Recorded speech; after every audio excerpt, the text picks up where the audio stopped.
ଆଜି ସକାଳୁ କମଳାକାନ୍ତ ମୋତେ ଫୋନ୍ କଲେ ସେ ଯେ ଲିଜ୍ ନେଇଛନ୍ତି ଇଏ ଜମି ହେଉଛି ଅଧିକାରୀ ଘର। ସେ ଲିଜ୍ରେ ନେଇ ମାଛ ଚାଷ କରିଥିଲେ।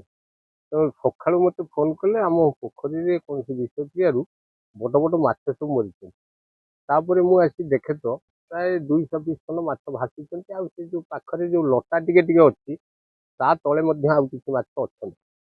ତା ଦେହରୁ ମାଛର ଓଜନ ପ୍ରାୟ 2 କିଲୋ 1.5 କିଲୋ ତାପରେ କିଲେ 500 ଏମିତି ବିଭିନ୍ନ ଭେରାଇଟିର ମାଛ। ତାକୁ ଦେଖିଲି, ଦେଖିଲା ପରେ ସେ ଦଳ ଭିତରେ ଆହୁରି କିଛି ମାଛ ଅଛନ୍ତି।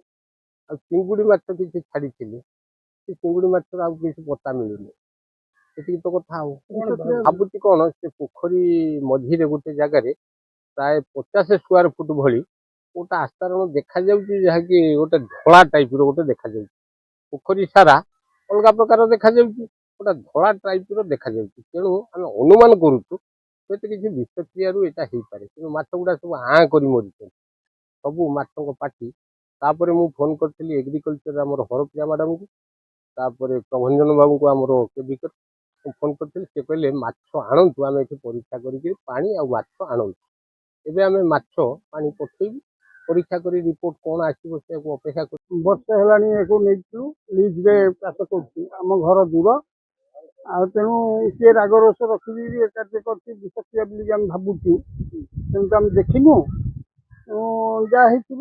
ଆଉ ପୋଖରୀରେ ବହୁତ ମାଛ ମଧ୍ୟ କୁଇଣ୍ଟାଲ କୁଇଣ୍ଟାଲ ମାଛ ମରିକି ଭାସୁଛନ୍ତି।